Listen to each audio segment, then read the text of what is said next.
About 4 years ago, I saw a film called 5 o'clock in the afternoon, which is made by an Iranian director, and it was so profoundly disturbing. It was about Afghanistan just after the Taliban had left in 2001, and it was such a disturbing film, and so filled with a kind of a hopelessness and despair of the country, but also some threads of hope. And when I saw the film, I decided I wanted to do something in Afghanistan, and I thought about designing a piece that I could sell the proceeds and the profits would go back to Afghanistan.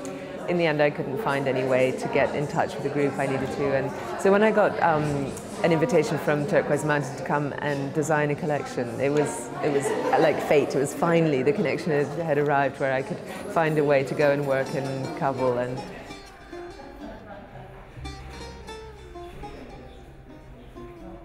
I was asked to come out and design a collection that was inspired by pre-Islamic, by Afghan jewellery from different parts of Afghanistan, from different periods, from different ethnic groups, and because there's so many different peoples, Tajiks and Uzbeks and Hazaras, and all have their own traditions. So it was about trying to create something that was truly Afghan in spirit, using Afghani stones, of course the lapis lazuli and the emerald, all the things from the Panjshir Valley, and rough rubies. So the idea was to create something inspired by traditions and culture and using indigenous materials, and then to market it and tell the story of what Turquoise Mountain was doing, the schools they intend to set up, and how that's going to work for boys and girls in Kabul who need to learn a skill to get the quality of the work to a place where they can export it, to help them link up with an export market and create a business plan and so forth. It seems a really thought out and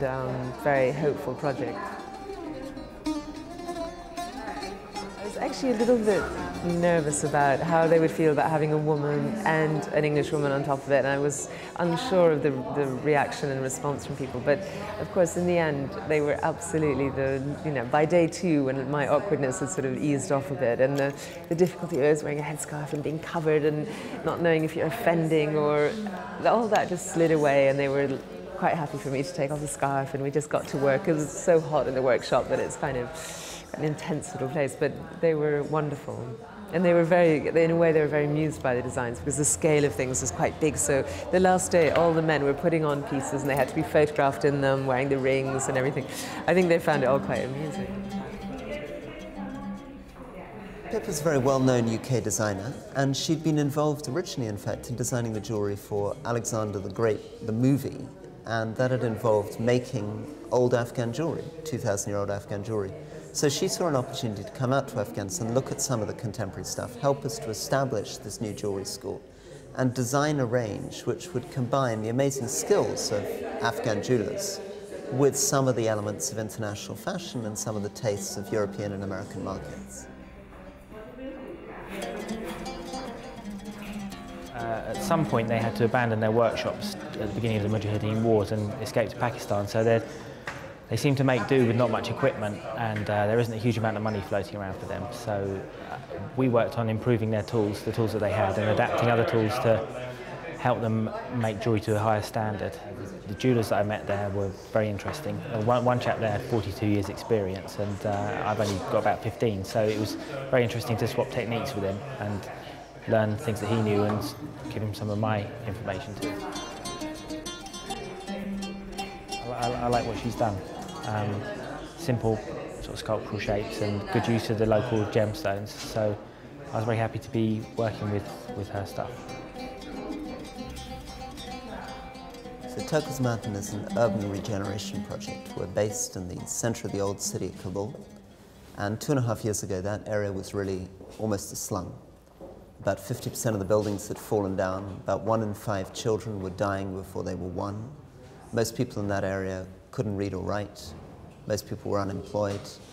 And we set up this project in order to regenerate the area, to create jobs and incomes, and to restore some sense of pride in what is a very, very beautiful part of Afghanistan. Beautiful buildings, beautiful crafts.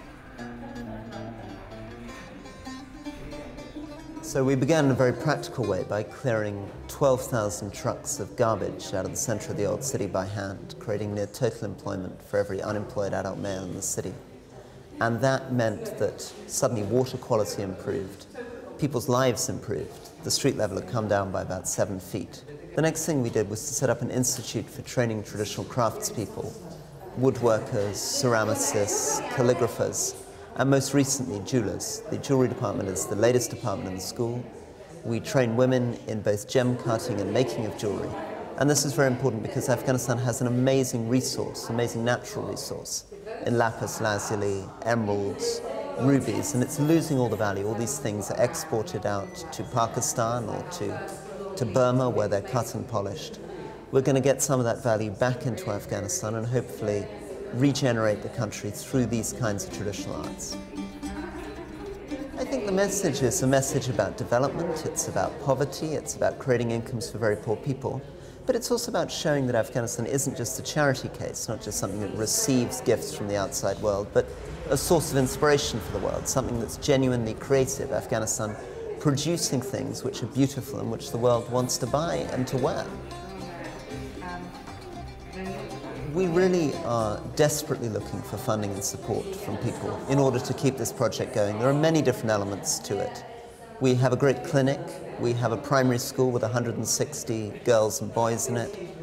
Many of the people in the old city have really not had jobs for 20 or 30 years. There's been a civil war, it's destroyed even the smallest donation, and we get donations of 10, 15 pounds from people, right up to major donations from wealthier people or from foundations.